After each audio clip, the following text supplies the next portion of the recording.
안녕하세요. 반갑습니다. 허재삼 작가입니다.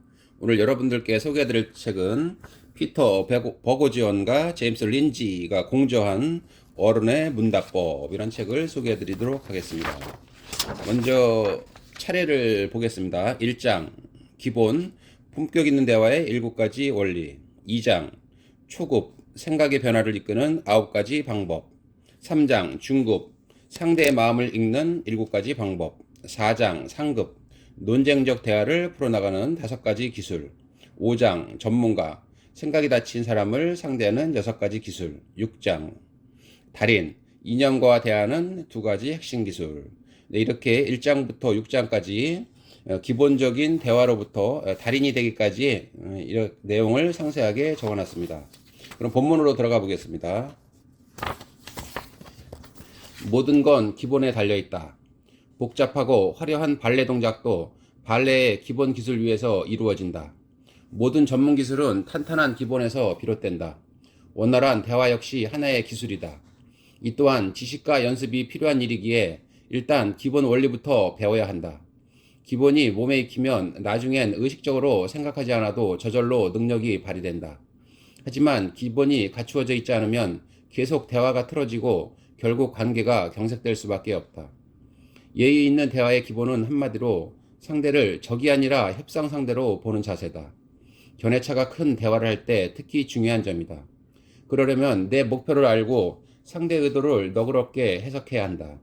또 상대의 말을 들으며 메시지 전달이 아닌 양방향 대화를 해야 한다. 원활한 양방향 대화의 첫걸음은 듣는 법 배우기다. 머릿속에 있는 말을 다 하고 싶은 마음을 참아야 한다. 그 다음에는 타이밍을 잘 판단해 대화를 품위 있게 끝내야 한다. 소셜미디어 신중하게 이용하기.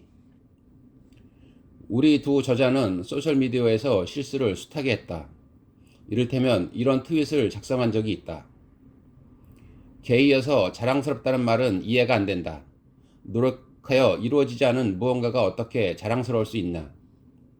교차 페미니스트를 남성은 거의 다 몸이 연약하고 체형이 엉망인 이유가 뭘까? SJW 사회정의 전사의 약자로 상의 정의와 정치적 올바름에 지나치게 경도된 사람을 부정적으로 이루는 말이다. 사회정의 전사의 운동의 추진력이 주동력이 여론 주도자들의 성격 장애일 가능성은 얼마나 될까?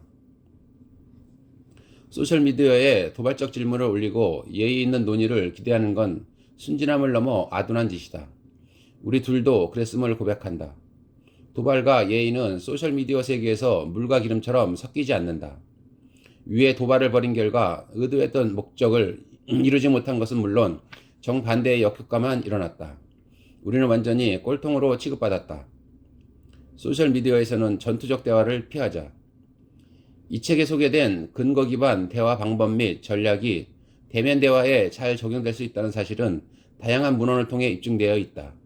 그러나 온라인 환경에도 적용될 수 있는지는 분명하지 않다. 현재로서는 소셜미디어에서 대화를 원활히 나눌 방법에 대해 확실한 근거가 나오지 않았다.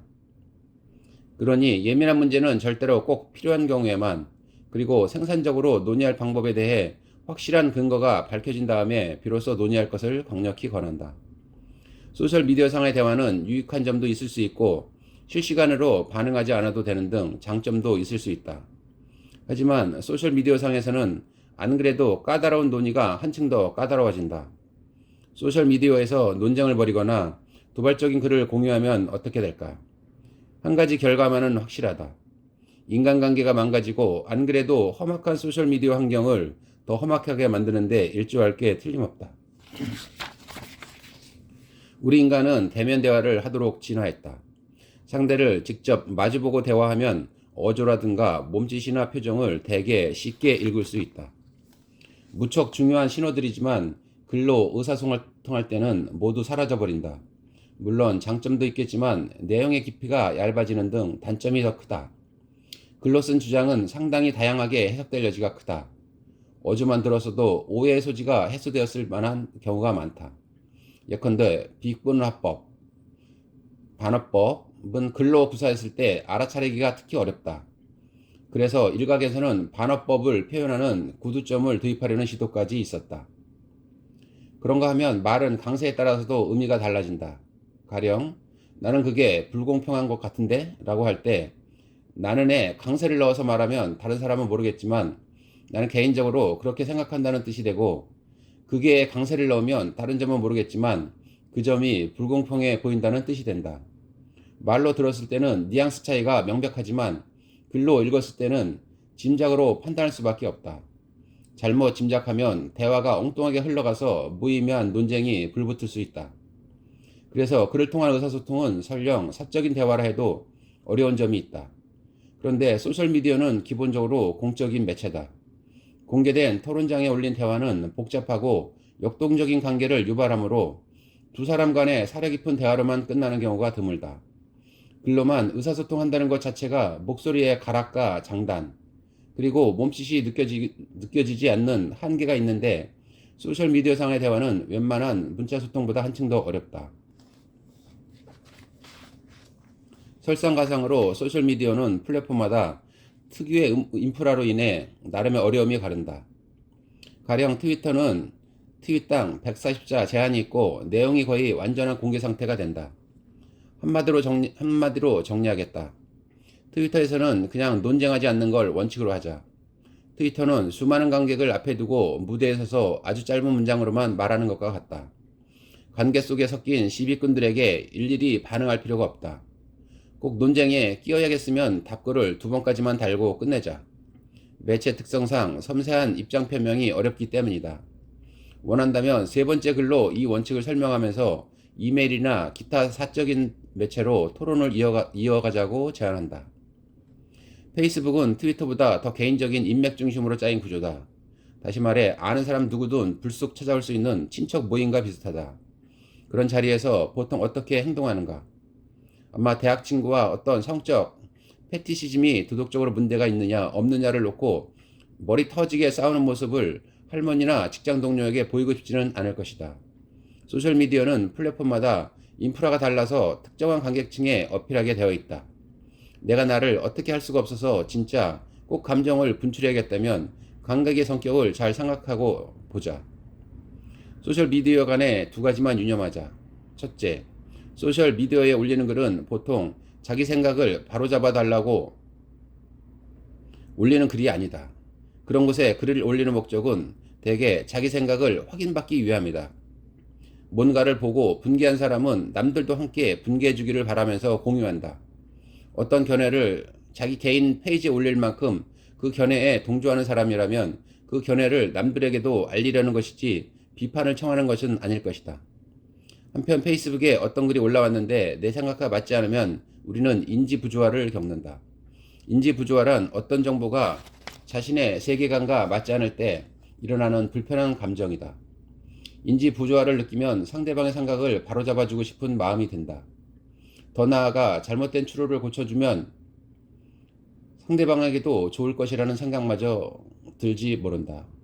하지만 그렇게 시작된 논쟁은 상대방과의 관계를 해치고 상대방의 생각을 더 고착시키는 결과를 낳을 가능성이 압도적으로 크다. 둘째, 소셜미디어상의 대화는 보통 공개된 디지털 공간에서 벌어진다. 그로 인한 난관과 고충이 적지 않다. 원만한 대화를 하다가도 제3자가 불쑥 도발이나 싸움을 걸어오면 흥이 단번에 깨진다. 한 명이 아니라 수십 명이 끼어들 수도 있다. 더 큰 문제는 공개된 대화에는 자존심이 걸려있다는 것이다. 그래서 사적인 대화를 할 때보다 자기 견해에 더 악착같이 매달리기 마련이다. 구름 같은 군중 앞에서 잘 보이기를 바라며 뭔가를 주장한다고 생각해보라. 1대1로 사적인 대화를 할 때와 비교하면 내 입장을 얼마나 더 명렬히 주장하겠는가. 생각을 바꾸거나 논쟁에서 패배하면 수치라고 여겨지기에 온라인상의 토론은 엉망으로 틀어져 버리기 일쑤다. 반면 소셜미디어에서 대화할 때의 이점도 있다. 우선 디지털화된 문자소통은 그 단점에도 불구하고 시간과 공간의 제약을 받지 않는다는 장점을 지닌다. 인터넷만 연결할 수 있으면 세계 어느 곳의 상대방과도 바로 실시간으로 손쉽게 대화를 나눌 수 있다. 또 상대방이 한 말을 곰곰이 생각해 봐야 한다거나 감정을 가라앉히는데 시간이 필요하다면 원하는 만큼 시간을 들인 다음 답변할 수 있다. 또 섣부른 감정적 반응으로 대면 대화가 엇나갈 수 있음을 생각하면 그런 반응을 미리 조절할 수 있다. 그런 실질적 이점도 있지만 공개된 대화와 사적인 대화의 차이를 잘 인지하고 논란이 될 수 있는 주제는 사적인 대화로 풀어나가도록 하자. 소셜미디어에서 대화하는 방법. 소셜미디어에서 대화를 풀어나가는 간단한 요령 몇 가지를 소개한다. 첫째, 소셜미디어 글은 사라지지 않음을 기억하자. 한번 올린 글은 삭제해도 서버에 남아있다는 사실을 잊지 말자. 페이스북, 스냅챗, 심지어 문자 메시지도 그렇다. 둘, 화가 났을 때는 절대 아무것도 올리지 않는다. 이메일 답장이나 온라인 대화 참여도 하지 않는다. 누가 올린 답글에 화가 벌컥 난다면 감정이 완전히 가라앉을 때까지는 답글을 달지 않는다. 셋, 소셜미디어에서 누가 말을 걸었다고 해서 꼭 답을 해줘야 할 의무는 없다. 소셜미디어상의 격앙된 댓글에 정말로 꼭 대응해야겠으면 상대방에게 개인적으로 연락하라. 대부분의 소셜미디어 플랫폼에는 비공개 쪽지 기능이 있다. 아니면 이메일이나 전화를 이용해 올린 글과 관련해 논의할 의향이 있는지 정중히 묻는다. 이때 중요한 점은 어디까지나 요구가 아니라 묻는 형식이어야 한다는 것이다. 넷째, 트위터에서는 절대 논쟁하지 않는다. 트위터는 글자 수 제한 탓에 섬세한 뉘앙스를 표현하기에 적합하지 않으며 수많은 사용자가 마음에 들지 않는 사용자를 집단으로 공격하는 이른바 조리돌림 같은 문제에 특히 취약하다는 점을 명심하자. 다섯, 페이스북에서는 종교와 정치, 그리고 대부분의 철학 관련 주제를 피한다. 페이스북은 특유의 사회적 연결 구조 때문에 종교와 정치, 그리고 대부분의 철학 관련 주장을 펴기에 적합하지 않다. 페이스북에 남이 올린 종교나 정치 관련 글에도 되도록 관여하지 않는 게 현명하다. 페이스북은 유감스럽게도 관여한 내용이 친구들에게 공개적으로 게시되는 구조이기에 내가 직접 글을 올리는 것과 크게 다르지 않다. 여섯, 정말 아무래도 자제를 못하겠다면 익명 트위터 계정을 만들어서 허공에 대고 10번을 토하자. 다른 사용자를 태깅하는 것은 공격적으로 여겨지기 쉬우므로 자제하자. 그냥 혼자 분노를 쏟아내자.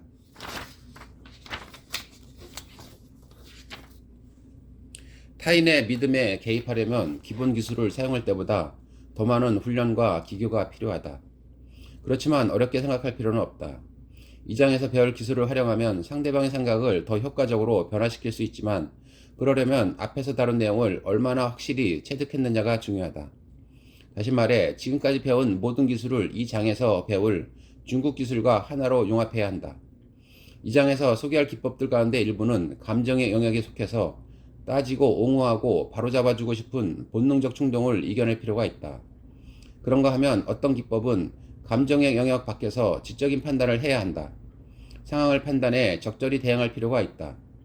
이 장에서 배울 것은 개입 기법이다.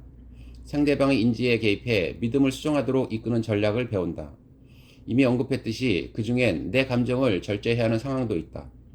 상대방이 설령 혐오스러운 믿음을 갖고 있다 해도 비난하고 싶은 마음을 참아야 한다. 또 상대방이 부담 없이 생각을 바꿀 수 있도록 퇴로를 마련해 주려면 나만이 옳다는 생각이나 으스대고 싶은 충동을 꼭 눌러야 한다. 상대방이 옳을 때 내 생각을 기꺼이 바꿀 수 있으려면 자존심도 잠깐 내려놓아야 한다.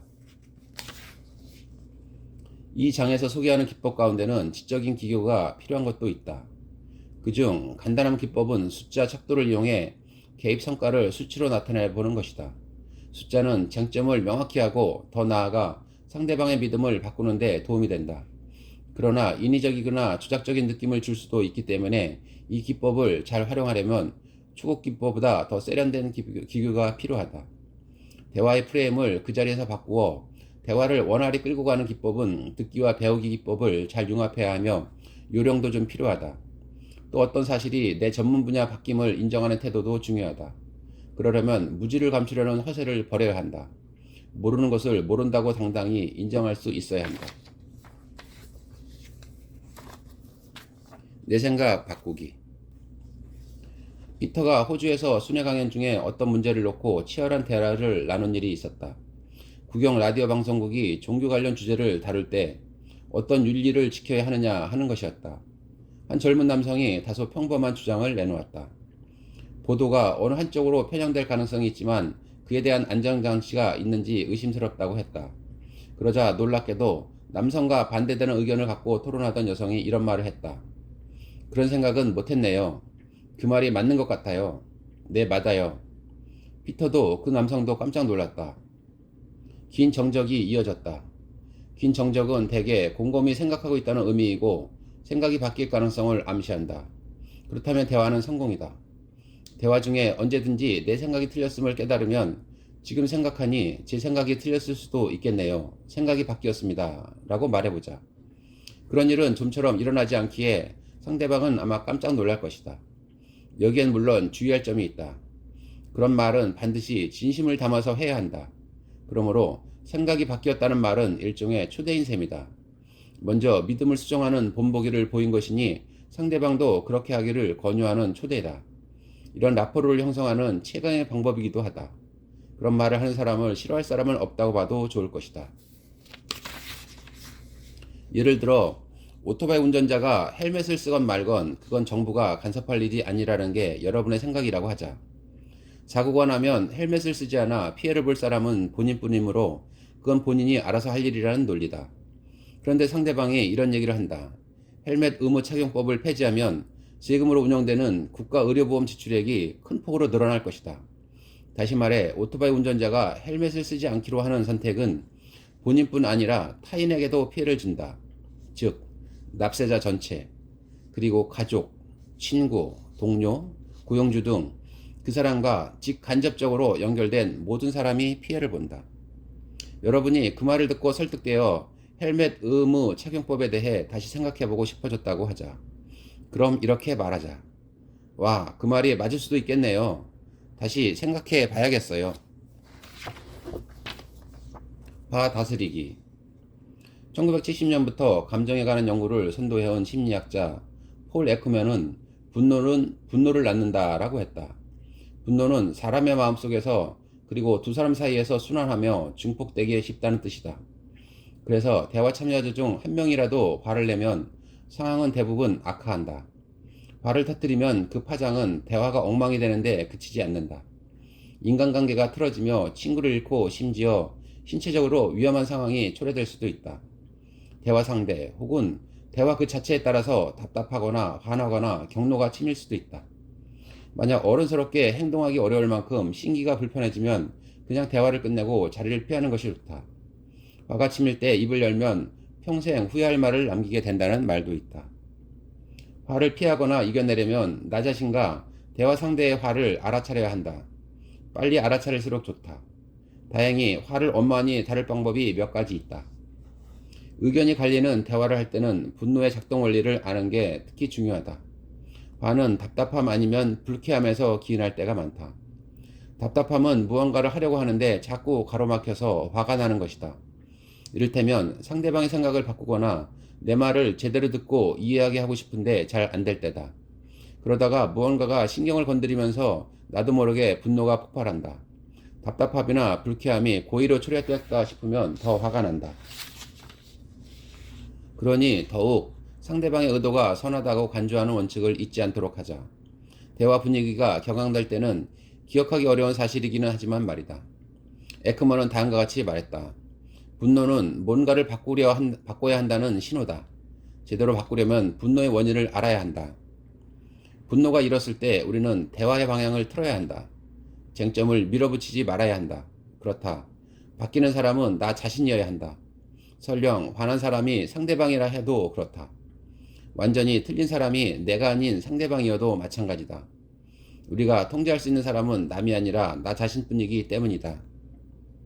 상대방이 기분이 상한 이유는 예컨대 내가 너무 세게 밀어붙이거나 혹은 예민한 표현을 썼을 수도 있고 어쩌면 애초에 나와 관계가 없을 수도 있다.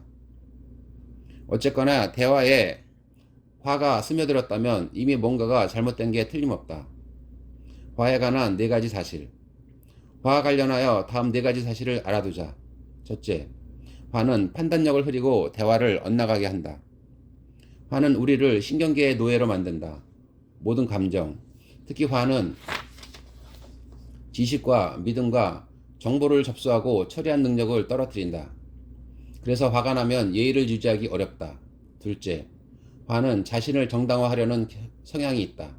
화는 화가 정당함을 확인하려는 인지평양을 강하게 일으킨다. 그래서 꼭 화를 내야 할 이유가 없는 온갖 정보를 잘못 해석하게 된다. 특히 상대방이 나쁜 의도를 품었거나 부도덕하다고 간주하게 된다는 점에서 해악이 크다.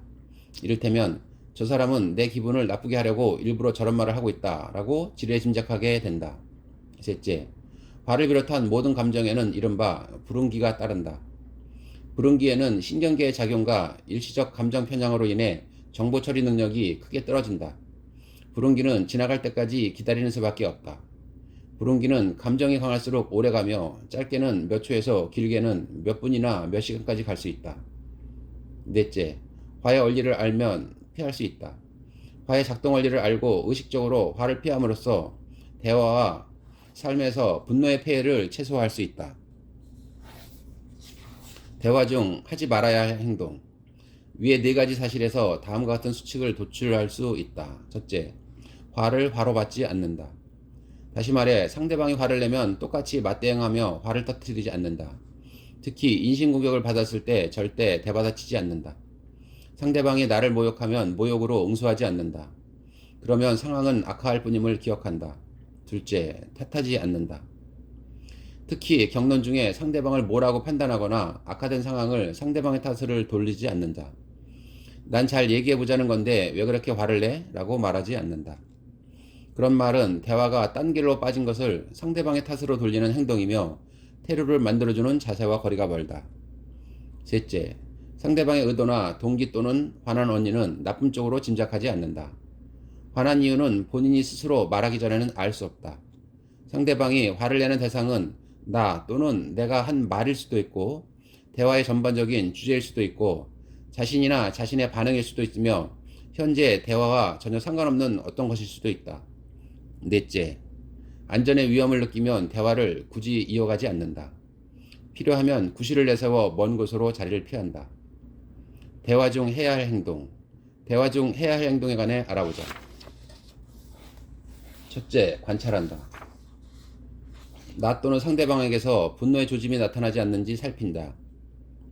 답답함이나 불쾌함 또는 화가 감지되면 더 커지기 전에 조치한다. 화를 극복하는 방법은 가지수가 많지 않다. 긴장을 누그러뜨리거나 대화를 중단하는 방법밖에 없다.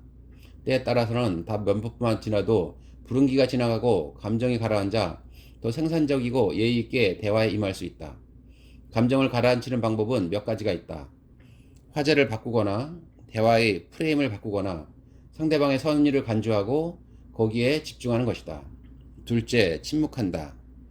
셋째, 경청한다. 넷째, 사과한다. 다섯째, 중단한다. 필요할 때는 대화를 끝내고 자리를 뜬다. 대화 전에 할 일. 다음으로 대화 전에 할 일에 관해 살펴보자. 첫째, 분노를 일찍 알아차리는 법을 익혀둔다. 둘째, 불응기를 이해한다. 셋째, 나의 분노 촉발 요인을 미리 알아둔다. 화를 다룰 때 유의할 점. 첫째, 입을 꼭 다문다. 둘째, 소셜미디어는 피한다. 셋째, 듣고 또 듣는다. 넷째, 팽팽한 긴장감을 부인하지 않는다. 다섯째, 화라는 단어를 쓰지 않는다. 여섯째, 속도를 늦춘다. 네, 저는 여기까지 하고요. 여러분들 이 책은 현대에서 사는 여러분들이 꼭 읽어봐야 될 책이라고 저는 강력히 추천합니다. 저는 다음에 또 좋은 책을 가지고 여러분들께 찾아뵙겠습니다. 네, 오늘도 제 동영상을 시청해 주셔서 감사합니다. 감사합니다.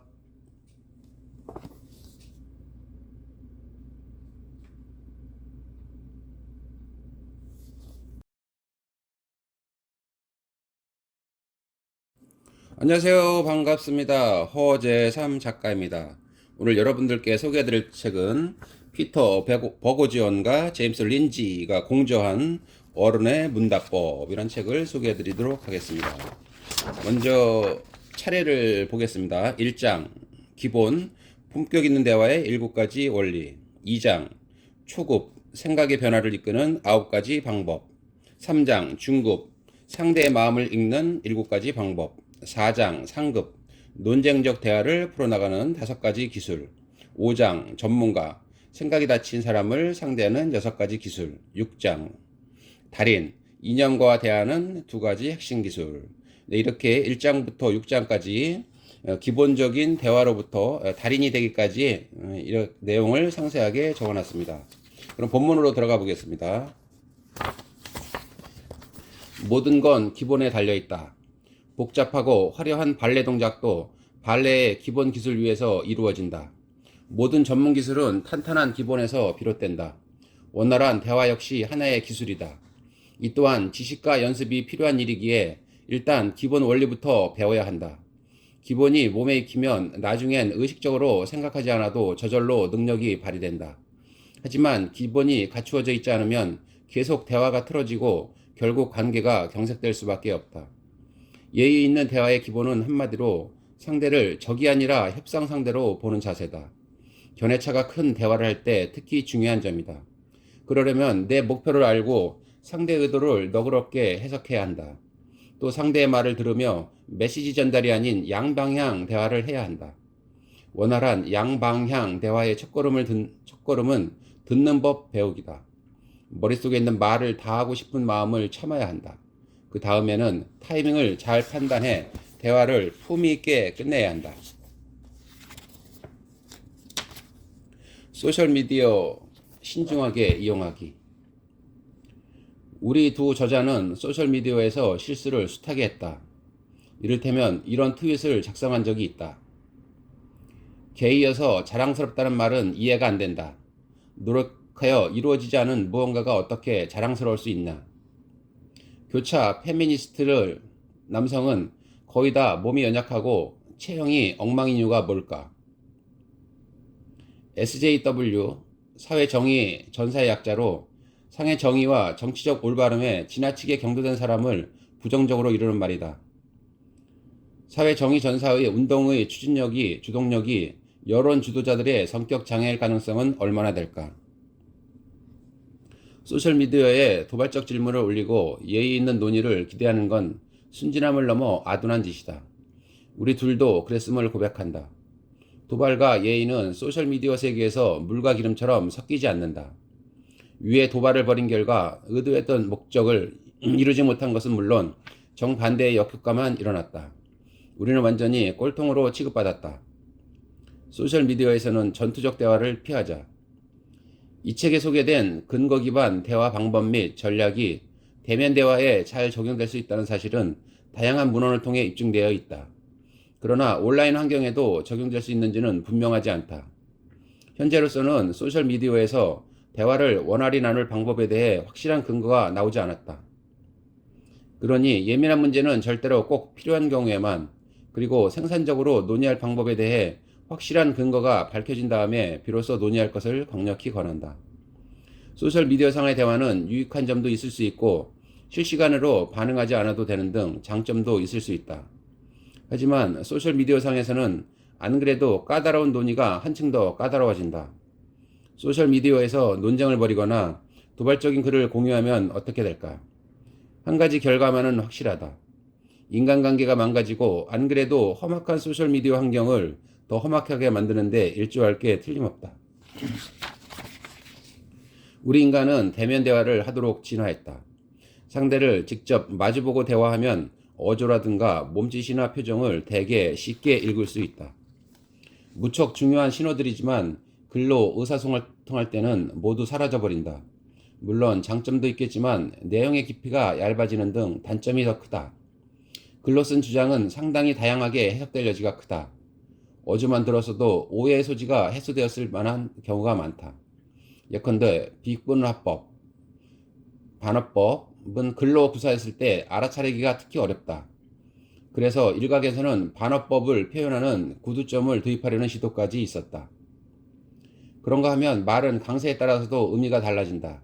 가령 나는 그게 불공평한 것 같은데? 라고 할 때 나는에 강세를 넣어서 말하면 다른 사람은 모르겠지만 나는 개인적으로 그렇게 생각한다는 뜻이 되고, 그게 강세를 넣으면 다른 점은 모르겠지만 그 점이 불공평해 보인다는 뜻이 된다.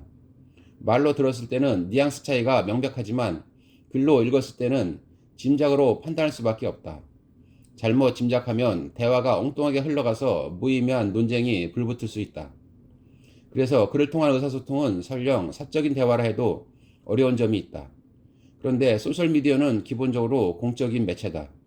공개된 토론장에 올린 대화는 복잡하고 역동적인 관계를 유발하므로 두 사람 간의 사려 깊은 대화로만 끝나는 경우가 드물다. 글로만 의사소통한다는 것 자체가 목소리의 가락과 장단, 그리고 몸짓이 느껴지지 않는 한계가 있는데 소셜미디어상의 대화는 웬만한 문자 소통보다 한층 더 어렵다. 설상가상으로 소셜미디어는 플랫폼마다 특유의 인프라로 인해 나름의 어려움이 가른다. 가령 트위터는 트윗당 140자 제한이 있고 내용이 거의 완전한 공개 상태가 된다. 한마디로 정리하겠다. 트위터에서는 그냥 논쟁하지 않는 걸 원칙으로 하자. 트위터는 수많은 관객을 앞에 두고 무대에 서서 아주 짧은 문장으로만 말하는 것과 같다. 관계 속에 섞인 시비꾼들에게 일일이 반응할 필요가 없다. 꼭 논쟁에 끼어야겠으면 답글을 2번까지만 달고 끝내자. 매체 특성상 섬세한 입장 표명이 어렵기 때문이다. 원한다면 3번째 글로 이 원칙을 설명하면서 이메일이나 기타 사적인 매체로 토론을 이어가자고 제안한다. 페이스북은 트위터보다 더 개인적인 인맥 중심으로 짜인 구조다. 다시 말해 아는 사람 누구든 불쑥 찾아올 수 있는 친척 모임과 비슷하다. 그런 자리에서 보통 어떻게 행동하는가? 아마 대학 친구와 어떤 성적 패티시즘이 도덕적으로 문제가 있느냐 없느냐를 놓고 머리 터지게 싸우는 모습을 할머니나 직장 동료에게 보이고 싶지는 않을 것이다. 소셜미디어는 플랫폼마다 인프라가 달라서 특정한 관객층에 어필하게 되어 있다. 내가 나를 어떻게 할 수가 없어서 진짜 꼭 감정을 분출해야겠다면 관객의 성격을 잘 생각하고 보자. 소셜미디어 간에 2가지만 유념하자. 첫째, 소셜미디어에 올리는 글은 보통 자기 생각을 바로잡아 달라고 올리는 글이 아니다. 그런 곳에 글을 올리는 목적은 대개 자기 생각을 확인받기 위함이다. 뭔가를 보고 분개한 사람은 남들도 함께 분개해 주기를 바라면서 공유한다. 어떤 견해를 자기 개인 페이지에 올릴 만큼 그 견해에 동조하는 사람이라면 그 견해를 남들에게도 알리려는 것이지 비판을 청하는 것은 아닐 것이다. 한편 페이스북에 어떤 글이 올라왔는데 내 생각과 맞지 않으면 우리는 인지부조화를 겪는다. 인지부조화란 어떤 정보가 자신의 세계관과 맞지 않을 때 일어나는 불편한 감정이다. 인지부조화를 느끼면 상대방의 생각을 바로잡아주고 싶은 마음이 든다. 더 나아가 잘못된 추론을 고쳐주면 상대방에게도 좋을 것이라는 생각마저 들지 모른다. 하지만 그렇게 시작된 논쟁은 상대방과의 관계를 해치고 상대방의 생각을 더 고착시키는 결과를 낳을 가능성이 압도적으로 크다. 둘째, 소셜미디어상의 대화는 보통 공개된 디지털 공간에서 벌어진다. 그로 인한 난관과 고충이 적지 않다. 원만한 대화를 하다가도 제3자가 불쑥 도발이나 싸움을 걸어오면 흥이 단번에 깨진다. 한 명이 아니라 수십 명이 끼어들 수도 있다. 더 큰 문제는 공개된 대화에는 자존심이 걸려 있다는 것이다. 그래서 사적인 대화를 할 때보다 자기 견해에 더 악착같이 매달리기 마련이다. 구름 같은 군중 앞에서 잘 보이기를 바라며 뭔가를 주장한다고 생각해보라. 1대1로 사적인 대화를 할 때와 비교하면 내 입장을 얼마나 더 명렬히 주장하겠는가. 생각을 바꾸거나 논쟁에서 패배하면 수치라고 여겨지기에 온라인상의 토론은 엉망으로 틀어져 버리기 일쑤다. 반면 소셜미디어에서 대화할 때의 이점도 있다. 우선 디지털화된 문자소통은 그 단점에도 불구하고 시간과 공간의 제약을 받지 않는다는 장점을 지닌다. 인터넷만 연결할 수 있으면 세계 어느 곳의 상대방과도 바로 실시간으로 손쉽게 대화를 나눌 수 있다. 또 상대방이 한 말을 곰곰이 생각해 봐야 한다거나 감정을 가라앉히는데 시간이 필요하다면 원하는 만큼 시간을 들인 다음 답변할 수 있다. 또 섣부른 감정적 반응으로 대면 대화가 엇나갈 수 있음을 생각하면 그런 반응을 미리 조절할 수 있다. 그런 실질적 이점도 있지만 공개된 대화와 사적인 대화의 차이를 잘 인지하고 논란이 될 수 있는 주제는 사적인 대화로 풀어나가도록 하자. 소셜미디어에서 대화하는 방법. 소셜미디어에서 대화를 풀어나가는 간단한 요령 몇 가지를 소개한다. 첫째, 소셜미디어 글은 사라지지 않음을 기억하자. 한번 올린 글은 삭제해도 서버에 남아있다는 사실을 잊지 말자. 페이스북, 스냅챗, 심지어 문자 메시지도 그렇다. 둘, 화가 났을 때는 절대 아무것도 올리지 않는다. 이메일 답장이나 온라인 대화 참여도 하지 않는다. 누가 올린 답글에 화가 벌컥 난다면 감정이 완전히 가라앉을 때까지는 답글을 달지 않는다. 셋. 소셜미디어에서 누가 말을 걸었다고 해서 꼭 답을 해줘야 할 의무는 없다. 소셜미디어상의 격앙된 댓글에 정말로 꼭 대응해야겠으면 상대방에게 개인적으로 연락하라. 대부분의 소셜미디어 플랫폼에는 비공개 쪽지 기능이 있다. 아니면 이메일이나 전화를 이용해 올린 글과 관련해 논의할 의향이 있는지 정중히 묻는다. 이때 중요한 점은 어디까지나 요구가 아니라 묻는 형식이어야 한다는 것이다. 넷째, 트위터에서는 절대 논쟁하지 않는다. 트위터는 글자 수 제한 탓에 섬세한 뉘앙스를 표현하기에 적합하지 않으며 수많은 사용자가 마음에 들지 않는 사용자를 집단으로 공격하는 이른바 조리돌림 같은 문제에 특히 취약하다는 점을 명심하자. 다섯, 페이스북에서는 종교와 정치, 그리고 대부분의 철학 관련 주제를 피한다. 페이스북은 특유의 사회적 연결 구조 때문에 종교와 정치, 그리고 대부분의 철학 관련 주장을 펴기에 적합하지 않다. 페이스북에 남이 올린 종교나 정치 관련 글에도 되도록 관여하지 않는 게 현명하다. 페이스북은 유감스럽게도 관여한 내용이 친구들에게 공개적으로 게시되는 구조이기에 내가 직접 글을 올리는 것과 크게 다르지 않다. 여섯, 정말 아무래도 자제를 못하겠다면 익명 트위터 계정을 만들어서 허공에 대고 열번을 토하자. 다른 사용자를 태깅하는 것은 공격적으로 여겨지기 쉬우므로 자제하자. 그냥 혼자 분노를 쏟아내자.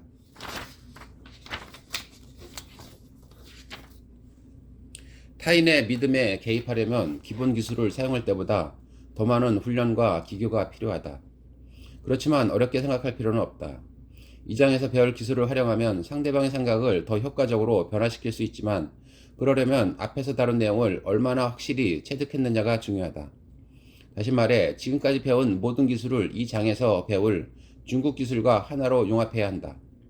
이 장에서 소개할 기법들 가운데 일부는 감정의 영역에 속해서 따지고 옹호하고 바로잡아주고 싶은 본능적 충동을 이겨낼 필요가 있다. 그런가 하면 어떤 기법은 감정의 영역 밖에서 지적인 판단을 해야 한다. 상황을 판단해 적절히 대응할 필요가 있다. 이 장에서 배울 것은 개입 기법이다. 상대방의 인지에 개입해 믿음을 수정하도록 이끄는 전략을 배운다. 이미 언급했듯이 그 중엔 내 감정을 절제해야 하는 상황도 있다. 상대방이 설령 혐오스러운 믿음을 갖고 있다 해도 비난하고 싶은 마음을 참아야 한다. 또 상대방이 부담없이 생각을 바꿀 수 있도록 퇴로를 마련해 주려면 나만이 옳다는 생각이나 으스대고 싶은 충동을 꼭 눌러야 한다. 상대방이 옳을 때 내 생각을 기꺼이 바꿀 수 있으려면 자존심도 잠깐 내려놓아야 한다. 이 장에서 소개하는 기법 가운데는 지적인 기교가 필요한 것도 있다. 그중 간단한 기법은 숫자 척도를 이용해 개입 성과를 수치로 나타내 보는 것이다. 숫자는 쟁점을 명확히 하고 더 나아가 상대방의 믿음을 바꾸는 데 도움이 된다. 그러나 인위적이거나 조작적인 느낌을 줄 수도 있기 때문에 이 기법을 잘 활용하려면 초급 기법보다 더 세련된 기교가 필요하다. 대화의 프레임을 그 자리에서 바꾸어 대화를 원활히 끌고 가는 기법은 듣기와 배우기 기법을 잘 융합해야 하며 요령도 좀 필요하다. 또 어떤 사실이 내 전문 분야 바뀜을 인정하는 태도도 중요하다.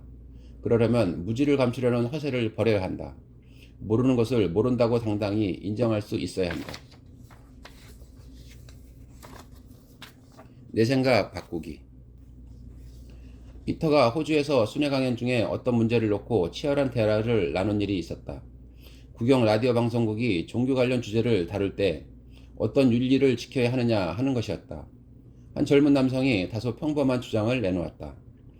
보도가 어느 한쪽으로 편향될 가능성이 있지만 그에 대한 안전장치가 있는지 의심스럽다고 했다.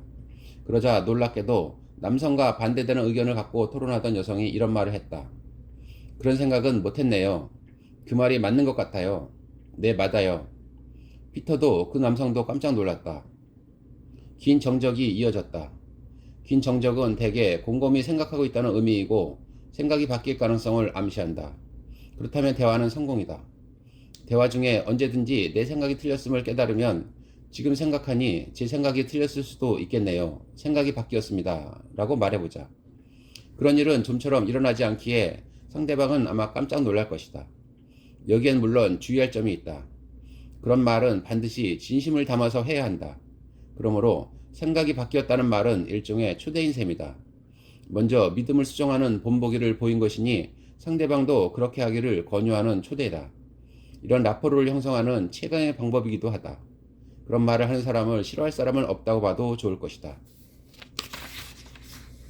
예를 들어 오토바이 운전자가 헬멧을 쓰건 말건 그건 정부가 간섭할 일이 아니라는 게 여러분의 생각이라고 하자.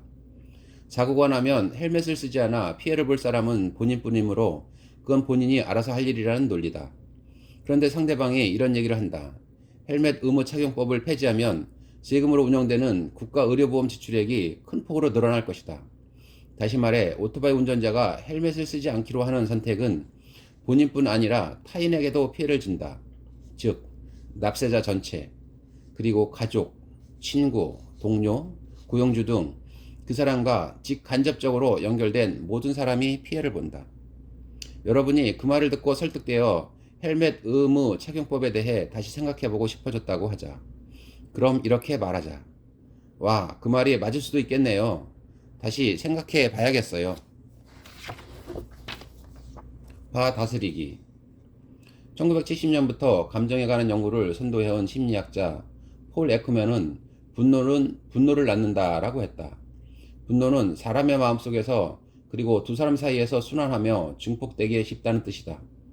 그래서 대화 참여자 중 한 명이라도 화를 내면 상황은 대부분 악화한다. 화를 터뜨리면 그 파장은 대화가 엉망이 되는데 그치지 않는다. 인간관계가 틀어지며 친구를 잃고 심지어 신체적으로 위험한 상황이 초래될 수도 있다. 대화 상대 혹은 대화 그 자체에 따라서 답답하거나 화나거나 경로가 치밀 수도 있다. 만약 어른스럽게 행동하기 어려울 만큼 심기가 불편해지면 그냥 대화를 끝내고 자리를 피하는 것이 좋다. 화가 치밀 때 입을 열면 평생 후회할 말을 남기게 된다는 말도 있다. 화를 피하거나 이겨내려면 나 자신과 대화 상대의 화를 알아차려야 한다. 빨리 알아차릴수록 좋다. 다행히 화를 원만히 다룰 방법이 몇 가지 있다. 의견이 갈리는 대화를 할 때는 분노의 작동 원리를 아는 게 특히 중요하다. 화는 답답함 아니면 불쾌함에서 기인할 때가 많다. 답답함은 무언가를 하려고 하는데 자꾸 가로막혀서 화가 나는 것이다. 이를테면 상대방의 생각을 바꾸거나 내 말을 제대로 듣고 이해하게 하고 싶은데 잘 안 될 때다. 그러다가 무언가가 신경을 건드리면서 나도 모르게 분노가 폭발한다. 답답함이나 불쾌함이 고의로 초래됐다 싶으면 더 화가 난다. 그러니 더욱 상대방의 의도가 선하다고 간주하는 원칙을 잊지 않도록 하자. 대화 분위기가 격앙될 때는 기억하기 어려운 사실이기는 하지만 말이다. 에크먼은 다음과 같이 말했다. 분노는 뭔가를 바꿔야 한다는 신호다. 제대로 바꾸려면 분노의 원인을 알아야 한다. 분노가 일었을 때 우리는 대화의 방향을 틀어야 한다. 쟁점을 밀어붙이지 말아야 한다. 그렇다. 바뀌는 사람은 나 자신이어야 한다. 설령 화난 사람이 상대방이라 해도 그렇다. 완전히 틀린 사람이 내가 아닌 상대방이어도 마찬가지다. 우리가 통제할 수 있는 사람은 남이 아니라 나 자신뿐이기 때문이다. 상대방이 기분이 상한 이유는 예컨대 내가 너무 세게 밀어붙이거나 혹은 예민한 표현을 썼을 수도 있고 어쩌면 애초에 나와야 관계가 없을 수도 있다. 어쨌거나 대화에 화가 스며들었다면 이미 뭔가가 잘못된 게 틀림없다. 화에 관한 4가지 사실. 화와 관련하여 다음 4가지 사실을 알아두자. 첫째, 화는 판단력을 흐리고 대화를 엇나가게 한다. 화는 우리를 신경계의 노예로 만든다. 모든 감정, 특히 화는 지식과 믿음과 정보를 접수하고 처리한 능력을 떨어뜨린다. 그래서 화가 나면 예의를 유지하기 어렵다. 둘째, 화는 자신을 정당화하려는 성향이 있다. 화는 화가 정당함을 확인하려는 인지평양을 강하게 일으킨다. 그래서 꼭 화를 내야 할 이유가 없는 온갖 정보를 잘못 해석하게 된다. 특히 상대방이 나쁜 의도를 품었거나 부도덕하다고 간주하게 된다는 점에서 해악이 크다. 이를테면 저 사람은 내 기분을 나쁘게 하려고 일부러 저런 말을 하고 있다 라고 지레짐작하게 된다. 셋째, 화를 비롯한 모든 감정에는 이른바 불응기가 따른다. 불응기에는 신경계의 작용과 일시적 감정 편향으로 인해 정보 처리 능력이 크게 떨어진다. 불운기는 지나갈 때까지 기다리는 수밖에 없다. 불운기는 감정이 강할수록 오래가며 짧게는 몇 초에서 길게는 몇 분이나 몇 시간까지 갈 수 있다. 넷째, 화의 원리를 알면 피할 수 있다. 화의 작동 원리를 알고 의식적으로 화를 피함으로써 대화와 삶에서 분노의 폐해를 최소화할 수 있다. 대화 중 하지 말아야 할 행동. 위의 네 가지 사실에서 다음과 같은 수칙을 도출할 수 있다. 첫째, 화를 바로 받지 않는다. 다시 말해 상대방이 화를 내면 똑같이 맞대응하며 화를 터뜨리지 않는다. 특히 인신공격을 받았을 때 절대 대받아치지 않는다. 상대방이 나를 모욕하면 모욕으로 응수하지 않는다. 그러면 상황은 악화할 뿐임을 기억한다. 둘째, 탓하지 않는다. 특히 격론 중에 상대방을 뭐라고 판단하거나 악화된 상황을 상대방의 탓을 돌리지 않는다. 난 잘 얘기해보자는 건데 왜 그렇게 화를 내? 라고 말하지 않는다.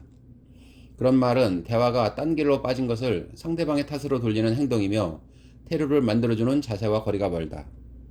셋째, 상대방의 의도나 동기 또는 화난 원인은 나쁜 쪽으로 짐작하지 않는다.